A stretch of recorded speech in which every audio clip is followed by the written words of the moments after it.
Welcome back to 16 Hours to Iron. Today we're going to talk a little bit about running shoes. It's kind of a mundane sort of thing, but shoes are going to make all the difference in the world. In this photo here in the upper left, you can see going from the agony of the event when I was just about to cross the line, and 5 minutes later when I was standing up getting my photo taken, and the difference was pretty dramatic in terms of the amount of pain and suffering. But in both these photos, my feet were basically raw hamburger. So we're going to talk about some of the lessons learned on the run, and we're going to see if we can do something to improve your situation. Today we're going to talk about minimalism, pronation, zero drop, and what it means to you.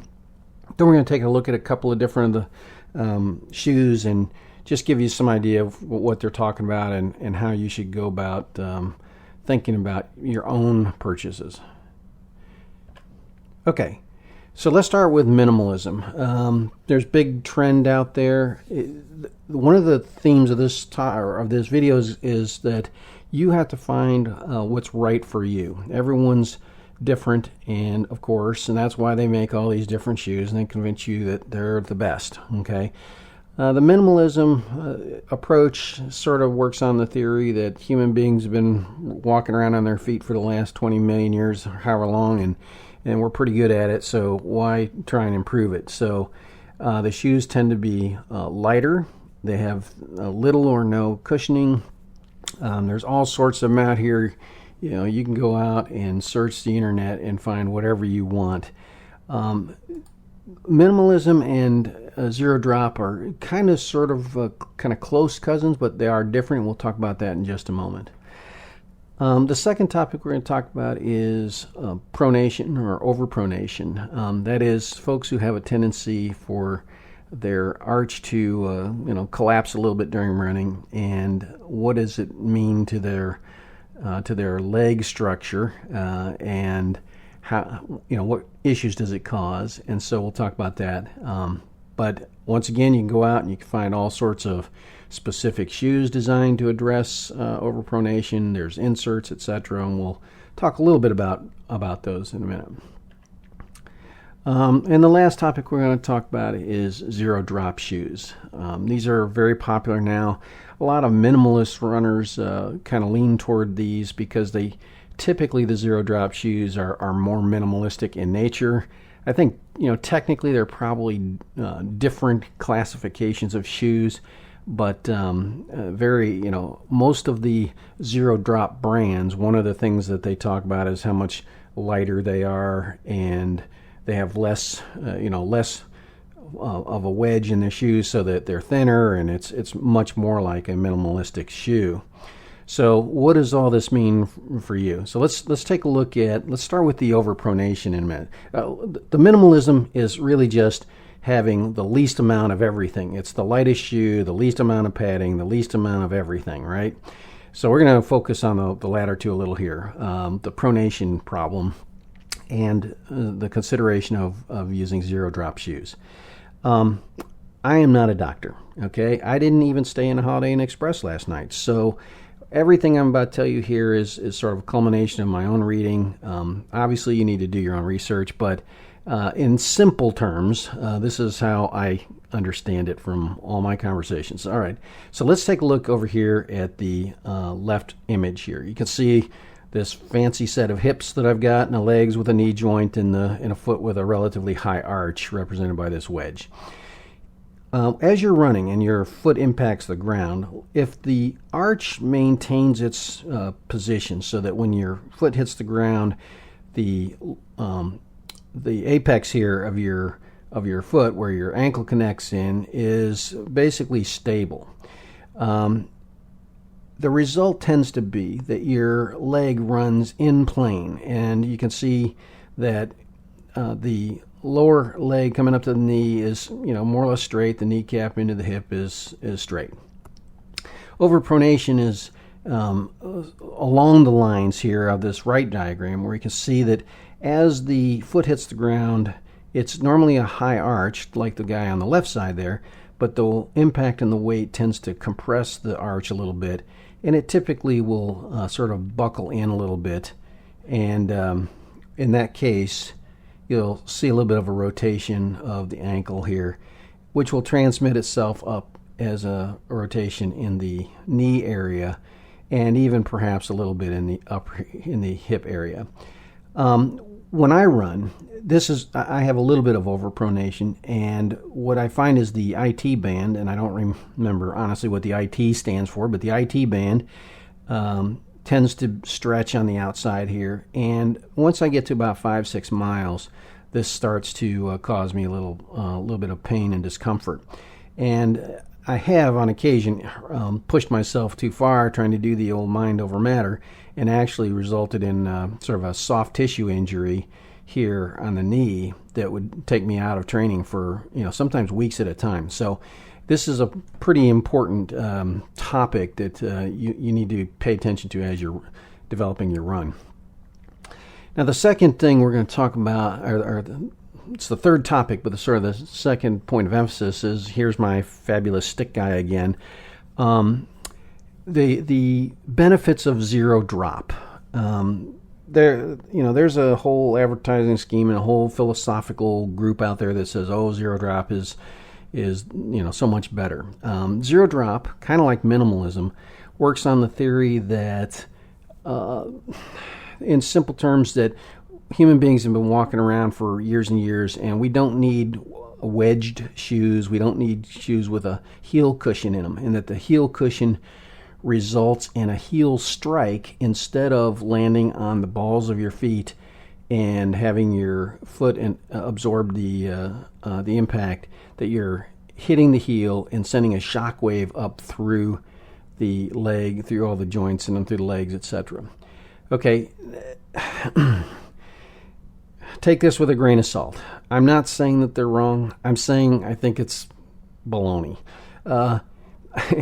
Depending on how you run. So I'm going to use my Ironman shuffle. If you notice here, the guy on the left, the Ironman shuffle guy, when I'm running, I've seen descriptions of this, like running with chi and stuff like that. I don't know that there's any official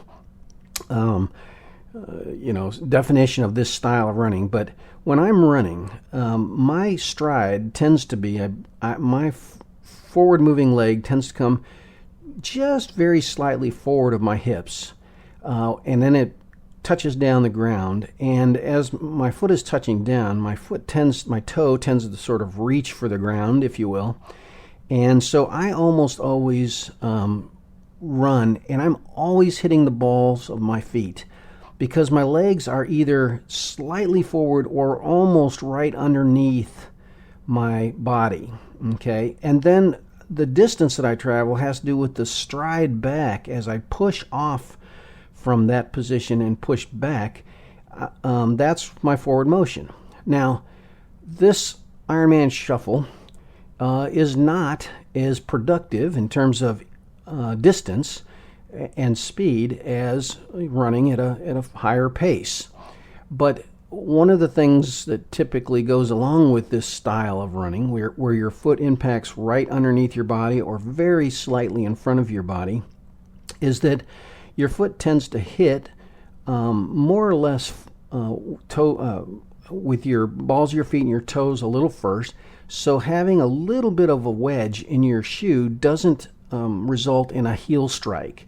And in fact, when I run with wedge shoes, my foot hits almost uniformly. The bottom of the sole of my shoe hits the ground almost uniformly, and then I push forward, push off of it to get my forward motion. Now, over on the right side, things change when I decide to sprint. As I sprint and I extend my leg, I've kind of exaggerated. You'll notice here that there's a line sort of extending the angle of the foot. As the angle of your forward leg goes further and further forward, well, the tip of your toe tends to go a little bit up right in here. And as a result, when I'm in a full sprint, I tend to be in that heel strike mode. So back over here, when I'm basically running right underneath me or very slightly in front where it's almost hitting flat, you can see that in a full sprint that I'm definitely getting heel strike. So when you start looking at the topic of zero drop shoes and the whole argument of heel strike, you really have to think about how you run and how long you run in that mode. So for me, I run 90% or 95% of the race in the Ironman shuffle mode, where I'm basically hitting flat underneath my body here. And so that cushioning that comes with a traditional shoe is not really a factor. It does not result in a heel strike. And I run the last, quarter mile, half mile in a full sprint. In my case, I was literally the whole last half mile of the race. I was running in a sprint in order to finish before the 17-hour cutoff. Well, in that case, when you saw that agonized face, well, that's when my heel striking was occurring, and by then I was just about done. So it really did not matter all that much. Okay, now let's take a look at some of the shoes that we just talked about, different characteristics. So I'm going to start off with a set of shoes that I tried. These are Ultras. One of the things that we didn't talk about was toe box. And this, it actually probably shows a little better here. One of the good things about Ultras is they have a really wide toe box. So that means your toes have plenty of room to expand into, and they don't get all scrunched up, and they don't get blisters as easily. Ultras have a good toe box. They're, relatively speaking, they're a minimalistic kind of shoe, not a whole lot of extra stuff on them. The main thing about them, of course, is their zero drop. You can see this is a very slim and consistent sized sole. And as a result, you don't have the wedge effect with the heel. Now, really important about these shoes is I tried them and I followed the guidelines about building up. Do not go out, buy these shoes and go out and do a 5 or 10 mile run on your first run. They definitely change the way you run. It changes the way your hips and knees and ankles work together. And so you got to build up to them. Personally, I worked my way up, but when I hit the 6 mile mark, my IT band was, killing me. I was basically crippled for about 6 weeks. So they didn't work for me. I really liked the toe box, having enough room for my feet. They didn't work for me. They might work for you. I'm not saying there's anything wrong with zero drop. And of course, Ultra's not the only one that makes them. The next set of shoes, before the Ultras, I had a set of Mizumos, kind of a traditional running shoe, typical web shoe. These are Asics, but a little bit of a point to them, typical wedge, gel kind of thing. They were excellent, but the model changed, and I ended up they weren't from year to year. They weren't the same. So I couldn't use that brand anymore and ended up with Asics. Well, I tried these Asics. These are Dual Max Asics. You can see they pretty much look brand new. That's because after about 3-4 miles, they don't work for me. They start to hurt a little bit. So nothing wrong with this if your foot's designed for it. But you can see I got $100 and some pair of shoes, and the sole on them is pretty new. So you will be doing some trial and error. Now the next set of shoes I got was a set of Asics. Again, this one was these were the Cumulus. I started off with the Model 18. These are Model 20s. These have a traditional kind of wedge sole to them. I did replace the inserts, okay? And the reason for that is basically to get a little bit more support for that overpronation. I have a little bit of that tendency for my knee my arch to collapse in just a little bit, and if I run on these, I get a little bit of distress in the knee joint area. One thing to note about all running shoes, the reason I'm replacing these is because they are too tight. Now, I have a size 10.5 foot. These are size 11 shoes. You think, well, that's great. But when you get running, your feet swell. So most sports stores, most running stores, they recommend that you take whatever your normal size is and go one size higher. Well, these were half a size higher, and for normal walking around and for relatively short 5-mile type of runs, they're fine. But once I get going, the swelling, your feet swell up a little bit, you start to, the toe box on these kind of rounds in, and it's a little more pointed shoe. If you look at it here, you'll see. And so it tends to compress my toes and cause blisters. Remember, we were talking about the Ironman shuffle, if you will. If you look at these, I don't know if you can tell, but these have a fairly good wear pattern right in here. There's almost no wear here, and just a little bit right back here. So when I'm doing my sprinting and my high heel impact, I get a little bit, but you can still see almost the entire tread, whereas the front of these is getting pretty well worn. So that's what I was talking about in the overpronation piece. Couple things to consider.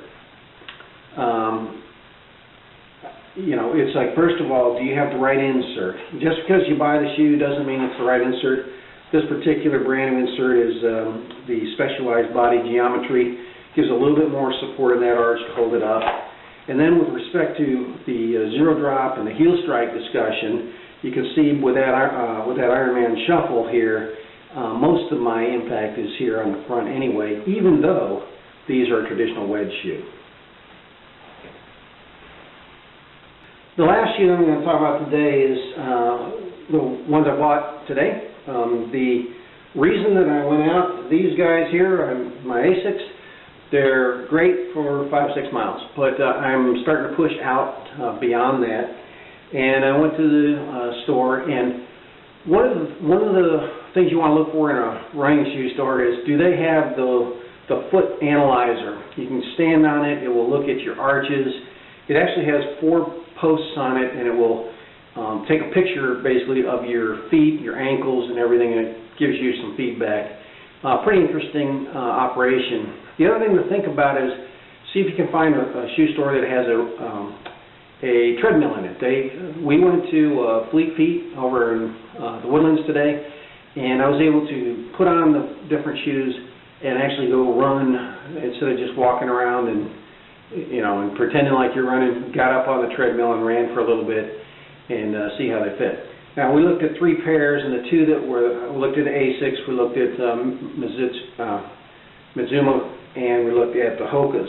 The reason I looked at Hokas is because they have they have a model, a couple models I think, that have a fairly wide toe box, and that to me was the biggest problem. As I start to push out from 5 to 10 milers and start working my way up toward the marathon distances, is the toes being rubbed in and causing blisters. Okay, the second thing that I liked about these shoes was I prefer the wedge. Like I said, I've tried the zero drop. If you look at this, it's got a pretty high plastic rail here, and the reality is only about the bottom portion here represents the wedge, and then there's another ½ inch or so which represents kind of like a lip, or they call it a rail, and it acts like a cup so that your foot sits down in the cup and provides inner arch support. So this pair was pretty comfortable right out of the bat. I'll probably do a couple runs with the inserts that are here. I suspect I'm going to scavenge my specialized inserts because they tend to work pretty well, and insert them. And of course then I'm going to get the speed laces and get them tied up and sized up so that this is kind of like pulling on a slipper.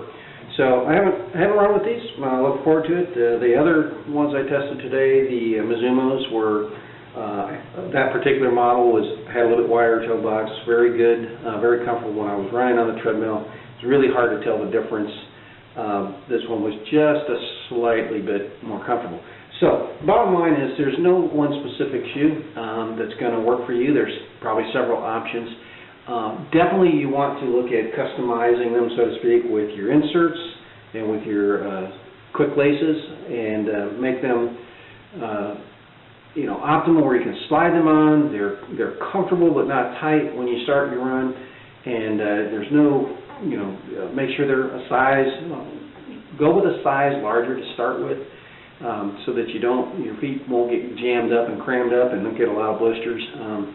When I got done, I had 10 blisters and one cut about that long where a jellyfish had stung me, and over the course of the run, that 1.5 inch long sting basically ripped open. It was an 1.5 inch long cut in the bottom of my foot.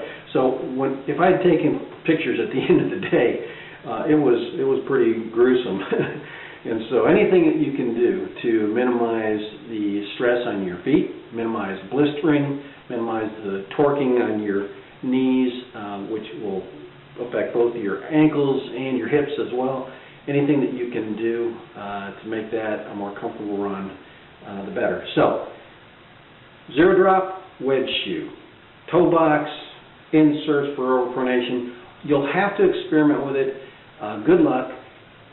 Go to your running store and start there and try and get a good sense of whether you have high arches, low arches, etc., and start from there so that you have at least a good foundation from which to experiment. Otherwise, you're going to end up spending a lot of money on shoes that are perfectly good, but they won't work for you. I mean, you can wear them around the house, you can wear them, for a mile or two. They're not going to kill you, but you don't want to have too many of those pairs in your closet. So with that said, when you're out running, make sure that you have reflective gear, make sure you carry a light, make sure you carry water, be hydrated, and be safe. And always remember, don't text and drive.